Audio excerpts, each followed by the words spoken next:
Hello again from Firefly Ministry.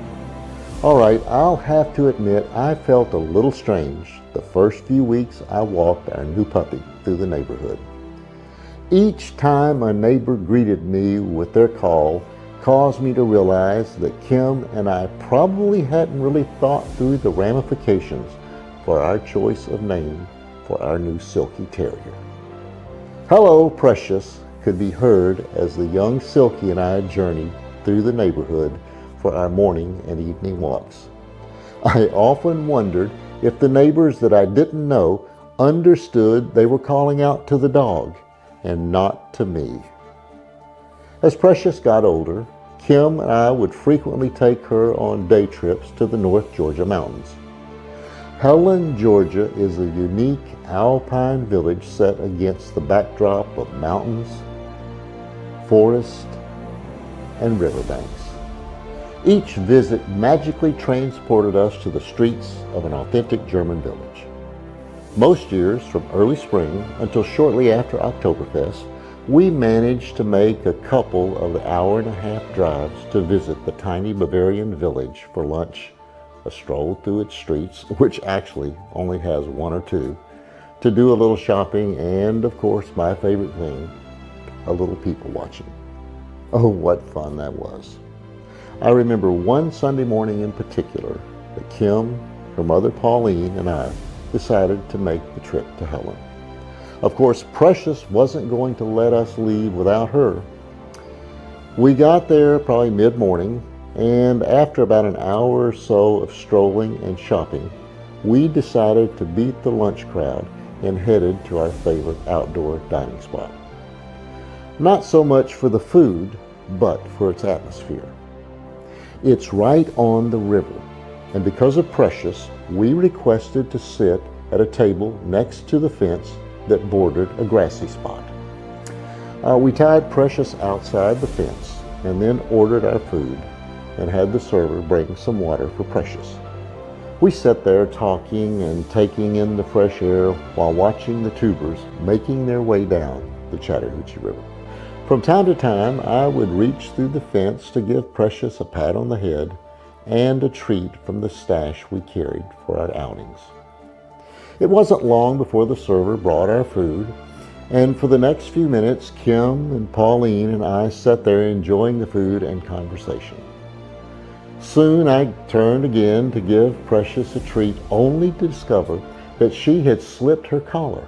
In other words, she had escaped. She was gone. We couldn't see her anywhere.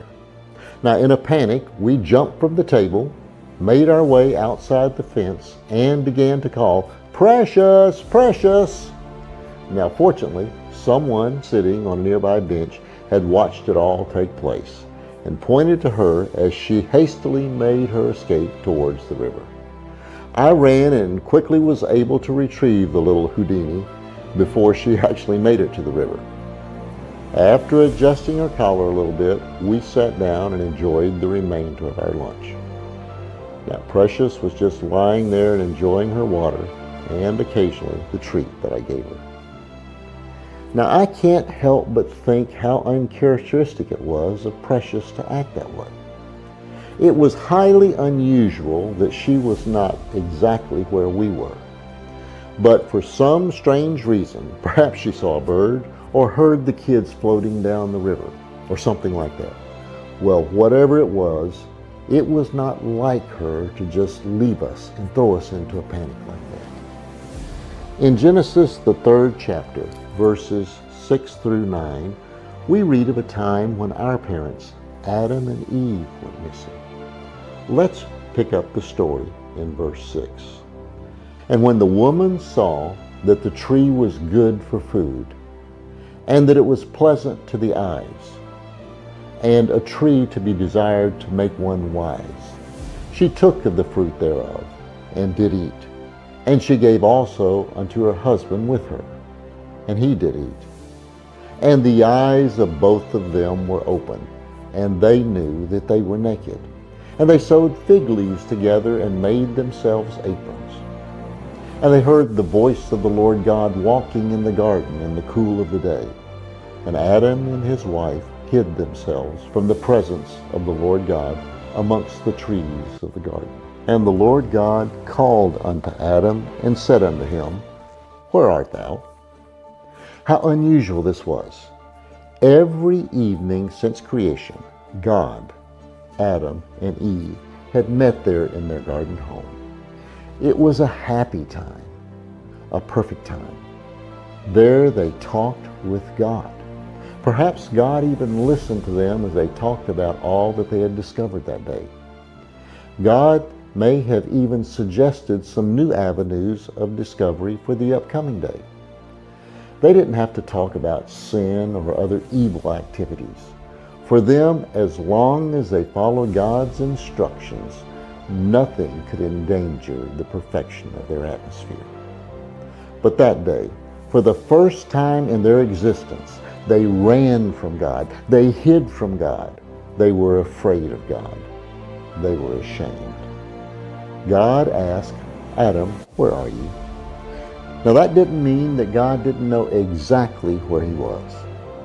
Instead, it spoke to God's ever-nearness and his heartfelt desire to be in an intimate relationship with him. Life is full of questions. And this week, Pastor Fuller begins his sermon with the first question God ever asked humanity. Adam was hiding in fear that was brought on by disobedience. And God's question to him, Adam, where are you? Was asking where Adam was in his relationship with him. Now I want to invite you to join us in our sanctuary this Sabbath for Pastor Fuller's message entitled, Adam, where are you? But if you can't do that, be sure to visit with us on Facebook or YouTube for this Sabbath services. And until then, have a blessed week.